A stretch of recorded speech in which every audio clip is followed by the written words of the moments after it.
Namaskar, good evening. You are watching Rajya Sabha television. I am Smriti Rastogi with News Tonight. Let's begin the bulletin with the headlines. Intellectuals, scientists and academics back Citizenship Amendment Act. Joint letter with 1100 signatures praises Parliament and government for passing the act. Asserts that legislation is in accordance with the constitutional principles, takes care of concerns of Northeast.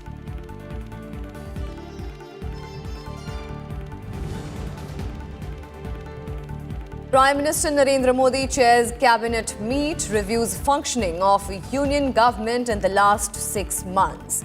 Ministries make presentations on issues related to agriculture, rural development and social sector.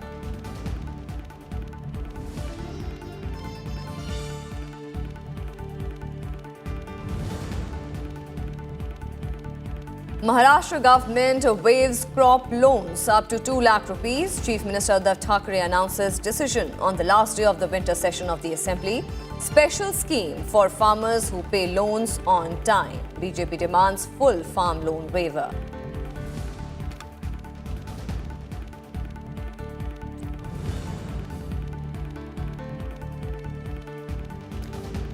Representatives of India and China, led by National Security Advisor Ajit Doval and Chinese Foreign Minister Wang Yi, discuss border dispute.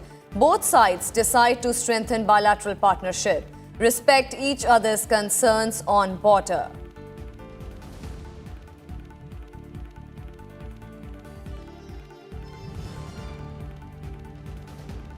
And senior citizens are alert sentinels of our society, says Vice President M. Venkaiah Naidu. Calls on society and family members to take special care of health and well-being of elders.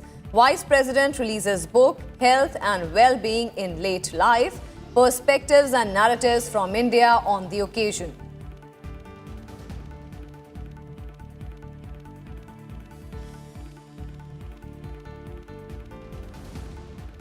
Our top focus this evening, as many as 1100 academicians and research scholars from various universities across India and abroad, as well as prominent persons, released a statement in support of the amended Citizenship Act on Saturday. The statement comes in the midst of countrywide protests against new citizenship law. Students from various universities have also joined the agitation. In the statement, the signatories appealed to every section of the society to exercise restraint and refuse to fall into the trap of propaganda, communalism and anarchism. The signatories to the statement congratulated Parliament for standing up for forgotten minorities, upholding the civilizational ethos of India and providing a haven for those fleeing religious persecution. The statement underlined that the Act fulfilled the long-standing demand of providing refuge to persecuted religious minorities from Pakistan, Bangladesh and Afghanistan. Ever since the failure of the Liaquat-Nehru Pact of 1950, various leaders and political parties such as Congress, CPIM, cutting across the ideological spectrum, had demanded grant of citizenship to religious minorities from Pakistan and Bangladesh.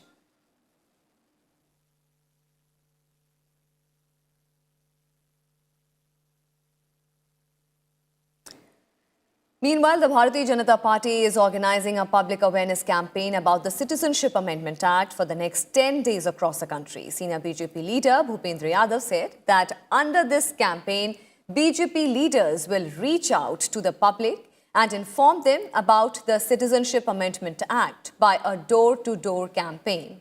The BJP plans to inform about 3 crore families under this campaign.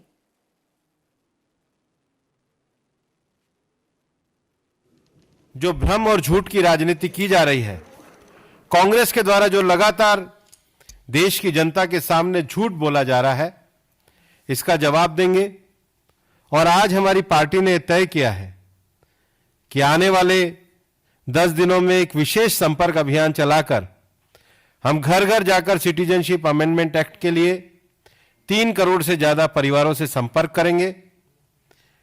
नागरिकता संशोधन कानून 2019 के पक्ष में हर जिले में rally और सभा करके और देश में जो इन 3 देशों से आए हुए जो प्रताड़ित, धार्मिक रूप से प्रताड़ित जो शरणार्थी हैं, उनको लेकर के भी रैली करेंगे। BJP also accused the Congress party for misleading people. Yadav said that opposition parties are spreading misinformation about the Citizenship Amendment Act. Citizenship amendment act पर विपक्ष के कुछ दलों द्वारा और मुख्य रूप से कांग्रेस पार्टी द्वारा अफवाह और भ्रम की राजनीति की जा रही है।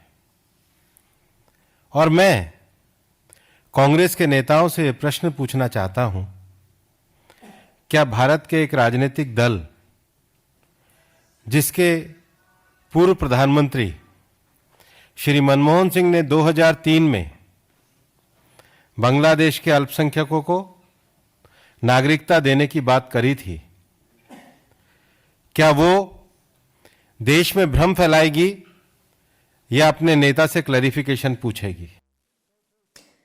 Meanwhile, mobile internet services have been resumed in Meghalaya 8 days after being suspended in the wake of protests against the Citizenship Amendment Act.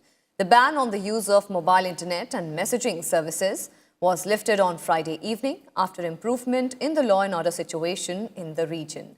Chief Minister Conrad K. Sangma reviewed the law and order situation in the state with senior officials and issued instructions for restoring mobile internet and messaging services. The ban on the mobile internet and messaging services was imposed on 12th of December in the state.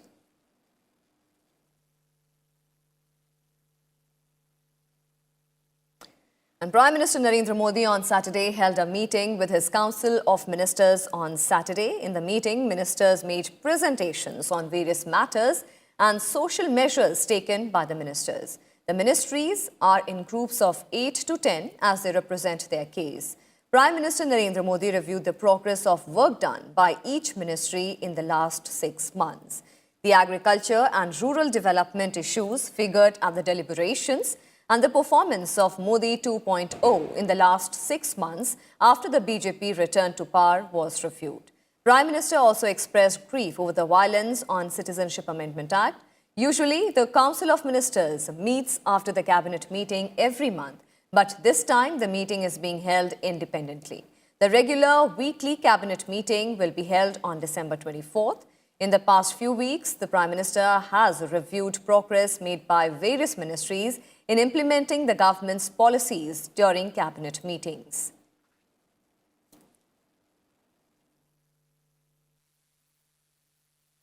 And some more news, the Maharashtra government announced a loan waiver of up to 2 lakh rupees for farmers on Saturday. The announcement was made by Chief Minister Uddhav Thackeray on the last day of the winter session of the Assembly. The scheme will be called Mahatma Jyoti Rao Phule Loan Waiver, and the crop loans taken before September 30th, 2019 will be waived by the state government. Thackeray also announced starting of Shiv Bhojan scheme, which offers meal worth 10 rupees on experimental basis in 50 centers across the state. He also announced special package worth 253 crore rupees for suicide-prone districts of Yavatamal.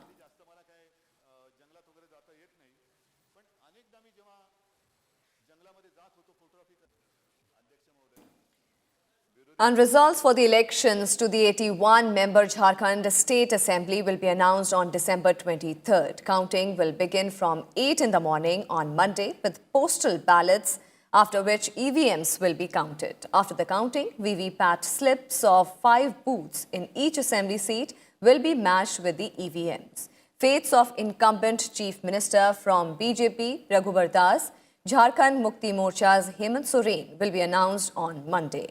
Among other prominent faces are the BJP MLAs and Jharkhand Agriculture Minister Randhir Singh and State's Women and Child Development Minister Louis Mirandi.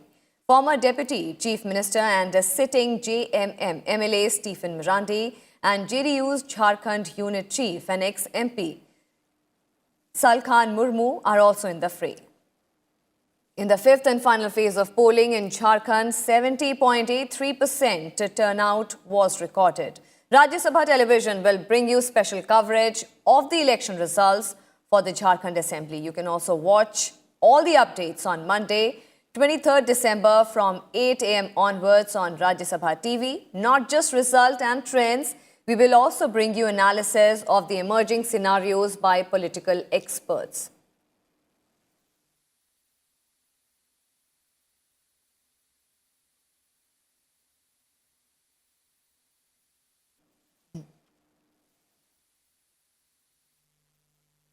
And a special CBI court in Ranchi sentenced a man to death for raping and murdering a 19-year-old B.Tech student at her home 3 years ago.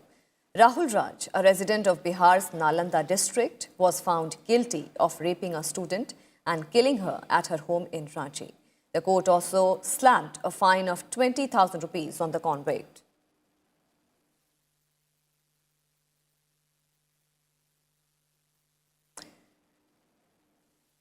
And with that, we'll slip into a very quick break. More news and updates on the other side. Stay with us.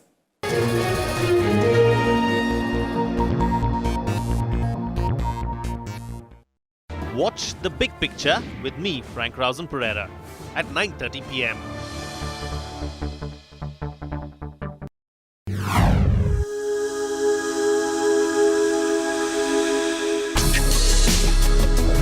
Tales that inspire.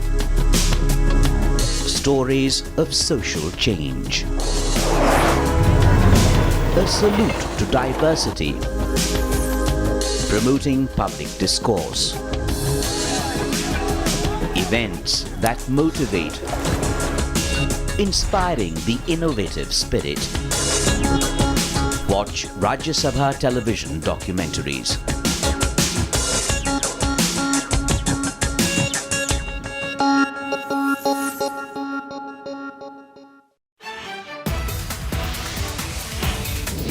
On this edition of India's World, we will analyze the second 2+2 dialogue between India and the United States.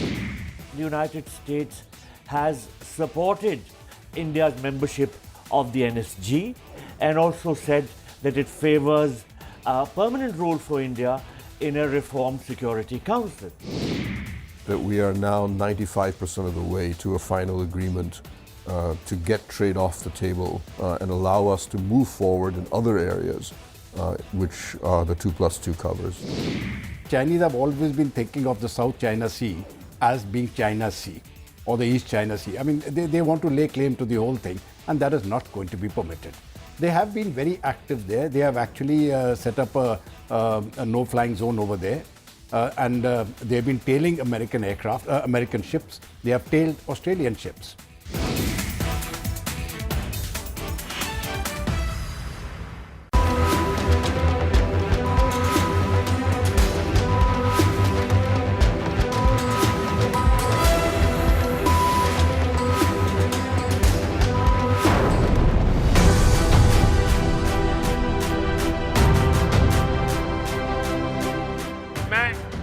निवेदन करूंगा कि पानी को बचाने के लिए आप सबका योगदान बहुत महत्वपूर्ण है। हम उतना ही पानी जमीन से या दूसरे स्रोतों से लें जितना जरूरी है।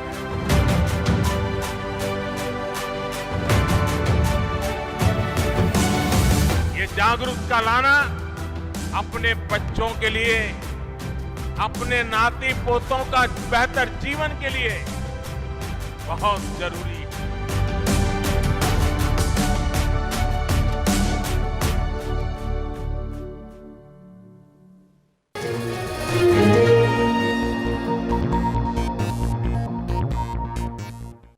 Welcome back after the break. External Affairs Minister S. JHARKHAND will embark on a 2-day visit to Iran from Sunday. He will co-chair the 19th Joint Commission meeting with his Iranian counterpart. External Affairs Ministry has informed that JHARKHAND is also expected to call upon Iranian President Hassan Rouhani. JHARKHAND will also visit Oman on December 24th. During his visit, he will meet Foreign Affairs Minister Yusuf bin Alawi bin Abdullah. He is believed to hold meetings with other ministers to discuss matters of mutual interest.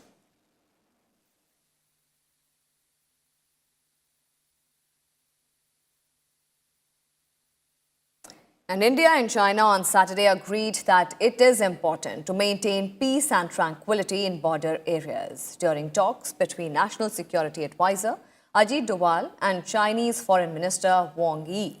Both sides stressed on approaching the boundary issue from the strategic perspective of bilateral ties. The talks under the framework of Special Representatives Dialogue focused on intensifying efforts to achieve fair, reasonable and mutually acceptable solution to the boundary issues. The Ministry of External Affairs said that talks were constructive with focus on taking forward bilateral developmental partnership. The MEA said that there was consensus that both sides should respect each other's sensitivities and concerns. Wang arrived here on Friday night for the talks. It is the first high-level visit from China to India after Prime Minister Narendra Modi and Chinese President Xi Jinping held the second informal summit in Mamallapuram in October.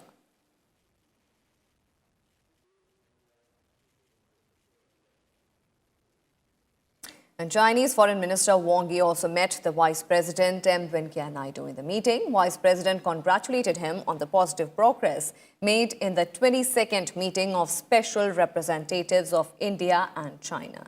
Naidu said that India and China relationship has a long history. Wang Yi said that President Xi Jinping and Prime Minister Modi successfully held their second informal summit in Chennai, which pointed out the direction for the development of Sino-Indian relations.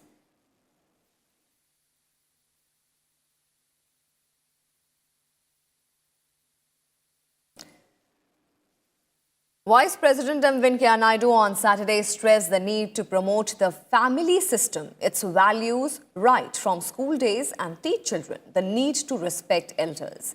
He urged the immediate family members that the community at large to accord the highest priority to taking care of the elderly.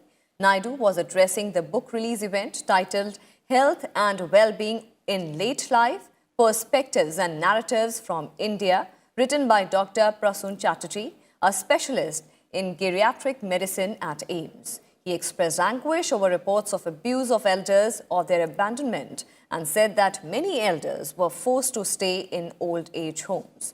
Describing the elderly as the conscious keepers of the society, the Vice President said that there was an urgent need to create a holistic understanding of the issue of aging and take steps to make people prepare for inevitable.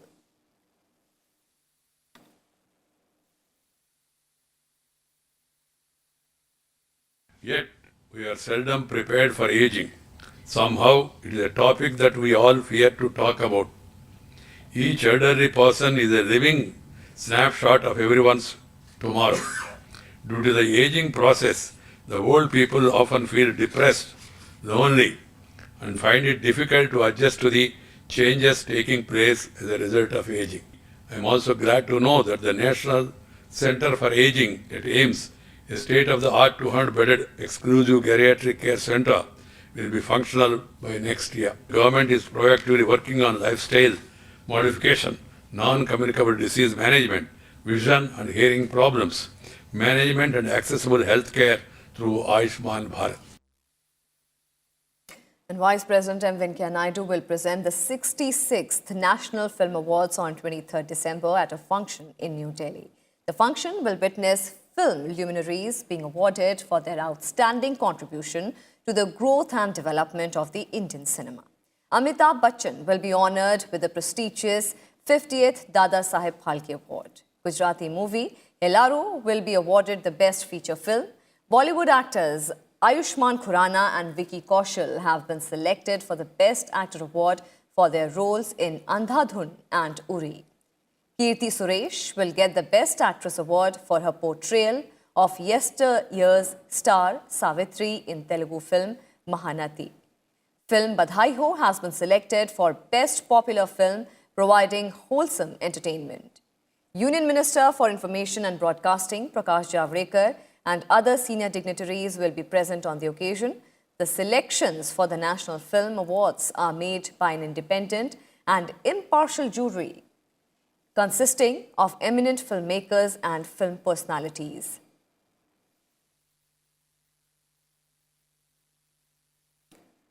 And weather update now. Cold wave conditions continue to prevail in parts of North India after fresh snowfall in Jammu and Kashmir and Himachal Pradesh on Saturday. The national capital is also in the grip of intense cold wave coupled with dense fog. Delhi on Saturday recorded temperature as low as 9.5 degrees Celsius and a high of 18 degrees Celsius, which was 3 notches below the normal. Due to severe cold conditions, the overall air quality index of the city also remained in the severe category. Cold waves swept regions of Punjab and Haryana as well as Bhatinda, recording the lowest temperature across the two states at 5.6 degrees.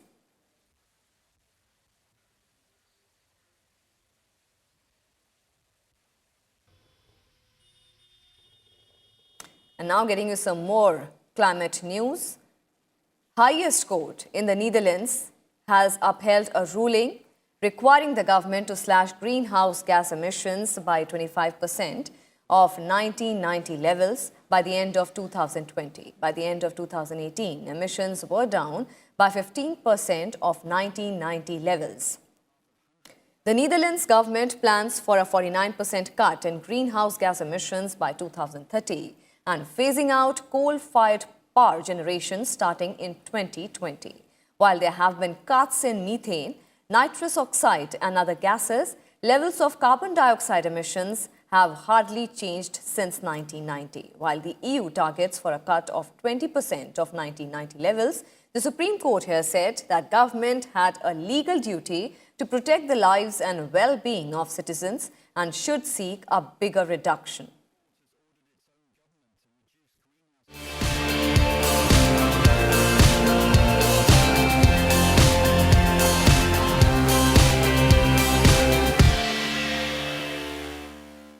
International developments now. Britain's newly elected parliament has given its initial backing to Prime Minister Boris Johnson's Brexit divorce deal with the European Union. MPs voted 358 to 234, a majority of 124 in favour of EU withdrawal agreement bill in the House of Commons on Friday. The bill will now go for further scrutiny in the parliament. The bill would also ban an extension of the transition period during which the UK is out of the EU but follows many of its rules past 2020. The UK Prime Minister said that country was now a step closer to getting Brexit done. Johnson insists a trade deal with the EU can be in place by the end of the transition period, but the opposition parties feel the timescale of December 2020 is unrealistic.